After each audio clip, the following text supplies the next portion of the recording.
Voina chuan guitar lesson thar kan zir ho lenga voina kan zir ho le tur chu Vanlalruati ka di Chhawrthlapui ti hla sakha guitar Perhdan kan zir howang he lai kepo first fret a karon vuadona C kan langa asanga F a hniama G minor a hian D minor chuan heta G minor hi F minor hi kan mangtel bawk heta ka di Chhawrthlapui ti lai kan you know chuan nuwa kher ia I kan mangtel bawk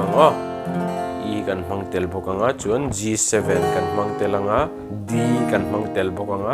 D7 hi kan mangtel bawk te kan strum ang down down up down up ti khan ni le mai down down up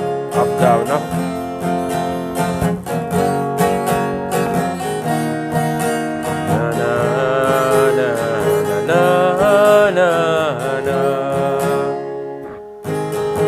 chuan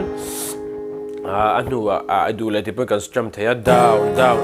up down up ni thausi kamo down up down up tipo kana kal thai down down up ti lo khan down up down up